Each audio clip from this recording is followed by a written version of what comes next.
यानी कि चंद्रशेखर जी सीएम होंगे। चंद्रशेखर जी सीएम होंगे, और कौन सीएम होगा? हम्म। जो लाठी खाएगा, गोली खाएगा, वही ना सीएम होगा, जी। कि दूसरा होगा? बताइए। देखो, नगीना में मुसलमान और दलित मिला तो चापा की बुखार छूट गया, सबका काम भुला गया। सब है कि जमीन से लेके पार्लियामेंट तक अगर मुसलमानों की वकालत कोई कर रहा है तो चंद्रशेखर आजाद कर रहा है। इस वक्त हमारी मौजूदगी उत्तर प्रदेश के जनपद मऊ में है और आपको बता दें कि मऊ के पूर्व विधायक नसीम अहमद साहब हमारे साथ में हैं, जो आजाद समाज पार्टी के नेता हैं। इनसे हम बात करेंगे तमाम मुद्दों पर। जिस तरह से ओम प्रकाश राजभर जी का अभी बयान आया है कि जो अखिलेश यादव जी का पीडीए पाठशाला चलता है, पीडीए का फुल फॉर्म उन्होंने बताया है, पी से परिवारवाद और डी से डिम्पल और ए से अखिलेश, यहीं तक पीडीए सीमित है। हम बात करेंगे विधायक जी से और तमाम मुद्दों पर बातें होंगी। विधायक जी, चैनल पर हमारे स्वागत है आपका। आपका बहुत बहुत धन्यवाद कि आप यहाँ तक आए। बताइए सर, पीडीए का फुल फॉर्म बता रहे हैं ओम प्रकाश राजभर जी, तो इस पर आप कितना सहमत हैं? और करीब करीब सहमति ढेर है, इसलिए कि पी से परिवार तो है ही है जी। फुल परिवार है।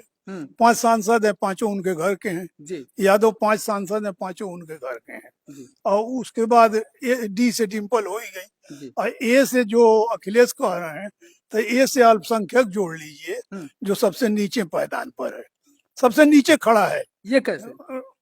पीडीए तो क्या हुआ? ये अल्पसंख्यक, ये से अल्पसंख्यक नीचे आया कि नहीं आया? सबसे निचले पायदान पर खड़ा है और वोट देने पर सबसे टॉप है। हाँ, झूम झूम के वोट देता है। अखिलेश भैया जिंदाबाद, साइकिल निशान जिंदाबाद करता है और कटघरी में सबसे निचले स्तर पर है। तो आखिर ये मुस्लिम समाज अखिलेश यादव जी का जिंदाबाद क्यों लगाते हैं, जिस तरह से वो अल्पसंख्यक बताते हैं, हालांकि मुस्लिम नहीं बोलते हैं? उनके दिमाग में एक घुसा हुआ है कि यही हराएगा भाजपा को, जबकि ये गलत है। जब तक दलित और मुस्लिम कॉम्बिनेशन नहीं बनेगा, भाजपा नहीं हारेगी।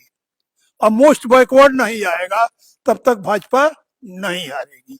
इसलिए आज जरूरत है चंद्रशेखर आजाद, आजाद समाज पार्टी कांसीराम के साथ मुसलमान का गठजोड़ जरूरी है, और गठजोड़ हो जाएगा तो भाजपा रसातल में चली जाएगी, कहीं पता नहीं चलेगा। तो आप ये बताओ, 7% यादव क्या करेगा? और 23% दलित है ना, तो 7% है, फिर भी तो सरकार में 7% क्या करेगा भाई? सरकार में रहे हैं, सरकार में तोड़ जोड़ से रहे हैं ना, तोड़ जोड़ से रहे हैं, और लोगों के वोट भी रहे हैं। हाँ, लेकिन अगर फुल फ्रेश गवर्नमेंट जिसको भी बनाना है, उसको दलित मुसलमान एकता बनाना है, अब मोस्ट बैकवर्ड को जोड़ना पड़ेगा। मोस्ट बैकवर्ड जुड़ेगा तभी जाकर के काम चलेगा। तो ये कैसे लोग जुड़ेंगे? आप बता रहे हैं कि चंद्रशेखर ही बीजेपी को हरा सकते हैं, कैसे हरा पाएंगे? कैसे हरा पाएंगे? कैसे नगीना में हरा दिए? नगीना में कैसे हरा दिए आप बताइए? हैं, जो 4 बार की मुख्यमंत्री कहती हैं, उनके पार्टी के कैंडिडेट की जमानत जब्त हो गई है। अखिलेश जी तीसरे पे चले गए, वहाँ मुसलमान भरा पड़ा है। अगर आप गए हो तो जाके देखो, नगीना में मुसलमान और दलित मिला तो चापा की बुखार छूट गया, सबका काम भुला गया, सब खत्म हो गया। अभी तो मैं बरेली और मुरादाबाद घूम के आया हूँ, लब्बैक कह रहा है मुसलमान कि एकदम अब चंद्रशेखर आजाद को जिताना है, दूसरे किसी की बात नहीं करना है। पश्चिमी की बात कर रहे हैं, पूरब पश्चिम से हवा ढेर पछुआ चलता है, पूर्वा पछुआ हवा जब चलेगी, और उधर से देखिए मुरादाबाद मंडल मुसलमानों का हब है जी। और जब वहाँ की आवाज निकलेगी तो आवाज पूरे देश में गूंजेगी, और देश में गूंजेगी तो मुसलमान क्या करेगा? अभी सोच रहा है ना, अभी सोच रहा है जी। कहीं अखिलेश की मीटिंग में भरपूर मुसलमान को देखे हैं? और मैं तो देख के आया हूँ चंद्रशेखर आजाद की मीटिंग में कि मुसलमान आगे दाढ़ी टोपी लगा के एकदम खड़ा है, जिंदाबाद बोल रहा है। तो आखिर चंद्रशेखर आजाद जी को मुस्लिम समाज सपोर्ट क्यों करेगा, क्यों कर रहा है ये बताइए? इसलिए कर रहा है कि जमीन से लेके पार्लियामेंट तक अगर मुसलमानों की वकालत कोई कर रहा है तो चंद्रशेखर आजाद कर रहा है। चाहे बरेली का ही मैटर हो, एक शब्द बोला है अखिलेश ने, अगर कोई बोला है तो चंद्रशेखर बोला है। बरेली जाना भी चाहता था, लेकिन वहां सरकार नहीं जाने दी, इसलिए नहीं जा सके। तो इसलिए हर सवाल पर लड़ रहा है ना, संघर्ष कर रहा है मजबूती से, तो संघर्ष करने वाले को लोग पसंद करते हैं। हाँ। अच्छा, एक और सवाल करेंगे। आप बहुजन समाज पार्टी से विधायक रहे, तो आखिर बहुजन समाज पार्टी को क्यों छोड़े और चंद्रशेखर जी की पार्टी का दामन आपने क्यों थामा? जब बहुजन समाज पार्टी ने ये नारा दे दिया कि जिसकी जितनी तैयारी जी उसकी उतनी हिस्सेदारी। तो हम लोग चल लिए, तैयारी का मतलब समझ रहे हैं ना। जी हाँ, जिसकी जितनी गठरी भारी उसकी उतनी हिस्सेदारी। तो आज देख लीजिए, जो 9 तारीख को माननीय कांसी राम का प्रोग्राम है, एक भी होर्डिंग दलित समाज के लोगों ने नहीं लगाया है। अगर लगाया है तो सर्व समाज के लोगों ने लगाया है। जी जितनी भी होर्डिंग बोर्डिंग कहीं देखे होंगे तो पोस्टर पोस्टर सब बड़ी जात के, तिवारी जी, चौबे जी, दुबे जी, राय साहब, ठाकुर साहब, यही लोग लगा रहे हैं। ये समाज पूरा 85 का कट चुका है, किनारे हो चुका है। तो कट के किधर जा रहा है ये? आजाद समाज पार्टी, चंद्रशेखर आजाद, और कहाँ जाएगा? हाँ, एकदम भाग रहा है। अच्छा, अभी 9 अक्टूबर को मान्यवर कांसीराम साहब का लखनऊ में महापरिनिर्वाण दिवस मनाया जा रहा है। उसमें कहा जा रहा था कि आजाद समाज पार्टी अलग मनाएगी, बसपा अलग मनाएगी।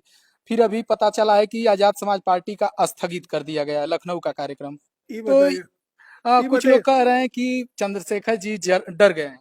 ये बताइए, हमको आप लड़ाना चाहते हैं का? हम लड़ने वाले नहीं हैं, हम जोड़ने वाले हैं, तोड़ने वाले नहीं हैं।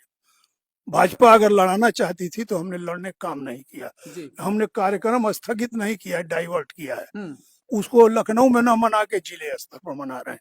हर जिले में, पूरे देश में हर जिले पर कांसीराम साहब का परिनिर्वाण दिवस आजाद समाज पार्टी कांसीराम मना रही है, बहुत जोर जार से मना रही है। मऊ में भी आप आइएगा और देखिएगा कितने धूमधाम से मनाया जाएगा। तो आखिर जो विपक्षी लोग हैं ये भ्रम फैला रहे हैं कि आजाद समाज पार्टी चंद्रशेखर जी डर गए हैं बहन जी की रैली। ये तो भाजपा उसकी मीडिया का प्रचार है। ये भाजपा उसकी मीडिया का प्रचार है, इसलिए कि चंद्रशेखर लड़ रहे हैं तो जो लड़ेगा वो डरेगा नहीं, जो डरेगा वो घर में कैद रहता है, वो एसी में कैद है। अब निकाला गया है, अब पिजड़े से छोड़ा गया है कि जाओ भाई कुछ इधर उधर करो, नहीं तो ये तो सब देख रहे हैं कि दलित समाज और अन्य समाज जो है इकट्ठा चला जाएगा और बड़ा नुकसान हो जाएगा। अच्छा, एक और सवाल करेंगे। अभी हाल ही में मोदी सरकार की तरफ से जीएसटी में भारी छूट दी गई है और जगह जगह जाकर उसका फायदा बताया जा रहा था। जिस तरह से 2017 में बीजेपी ही सरकार में लागू किया गया और तमाम छूट बताया जा रहा है, क्या उस 2017 से जनता को लूटा जा रहा था? डकैती की जा रही थी कि लूटा जा रहा था? पूरा डकैती की गई है। हाँ, और आज तो बिहार का चुनाव है तो हर छूट है। हाँ, महिलाओं के खाते में 10,000 रुपया दे के वोट खरीदने का काम किया जा रहा है। इसका मतलब साफ है जी। कल मैं देख रहा था, वो तो लाइट नहीं से संदीप चौधरी ने बड़ा अच्छा चलाया कि तो जमहूरियत खतरे में है, लोकतंत्र खतरे में है, ये पैसा दो वोट लो। सीधी सीधी बात है। चुनाव आ गया तो खाते में पैसा भेज रहे हो। आप तक कहाँ थे भाई? महिलाओं के खाते में भेजोगे, पुरुष का करेंगे, तसला बजाएंगे? बताइए। अच्छा, एक और सवाल करेंगे। गोरखपुर से सांसद रवि किशन जी हैं, उन्होंने जाकर सदन में समोसे का मुद्दा उठाया था। अगर देखा जाए तो जनता अगर भेजती है सदन या विधानसभा में, जनता अपने मुद्दों को उठाने के लिए, और ये जाकर समोसे की बात को उठा रहे हैं, तो ये कहाँ तक सही है? गुलाम मानसिकता के लोग क्या उठाएंगे? वो बीजेपी के गुलाम है। बीजेपी और आरएसएस की लाइन से हट के बोल नहीं सकते, और वो तो वैसे ही मनुवादी है जी। मनुवादी सोच के हैं। मनुवाद कितना खतरनाक है, इसको जब आप मनुस्मृति पढ़ेंगे तो दिमाग साफ हो जाएगा। तो मैं तो यही कहूंगा कि पत्रकारिता करने से पहले मनुस्मृति को भी पढ़ लीजिए। हाँ, लास्ट सवाल करेंगे। 2027 में अगर जिस तरह से कहा जा रहा है कि बहन जी आ रही हैं, एक तरफ अखिलेश जी आ रहे हैं, तमाम पार्टियां अपने अपने दावे कर रही हैं, तो 2027 में क्या कुछ आजाद समाज पार्टी करने वाली है? 2027 में आजाद समाज पार्टी कांग्रेस सरकार बनाने वाली है। हाँ, ये बड़े दावे कर रहे हैं। बड़े दावे कर रहे हैं। आजाद समाज पार्टी की सरकार बनेगी उत्तर प्रदेश में, यानी कि चंद्रशेखर जी सीएम होंगे। चंद्रशेखर जी सीएम होंगे, और कौन सीएम होगा? जो लाठी खाएगा, गोली खाएगा, वही ना सीएम होगा जी। कि दूसरा होगा? बताइए। आज चंद्रशेखर से अधिक कोई लड़ने वाला हो जनता के सवाल पर तो किसी का नाम ले लीजिए, किसी नेता का नाम ले लीजिए, बता दीजिए चंद्रशेखर की तरह से कोई लड़ रहा है। हाँ, चलिए ठीक है। तो देख सकते हैं नसीम अहमद साहब हैं, जो पूर्व विधायक मऊ सदर से रहे और आजाद समाज पार्टी के वर्तमान में नेता हैं। जिस तरह से इनका दावा है कि चंद्रशेखर आजाद जी 2027 में यूपी के मुख्यमंत्री बनेंगे अपने कर्म के बदौलत, और तमाम ऐसी पार्टियां हैं जो बीएसपी हो या समाजवादी पार्टी हो, सब दावे फेल हैं। यानी कि चंद्रशेखर आजाद जी 2027 में मुख्यमंत्री बनेंगे। बाकी आप इनकी बातों से कितना सहमत हैं कमेंट बॉक्स में बताइए और मिलते हैं किसी और वीडियो के साथ। तब तक के लिए जय हिंद।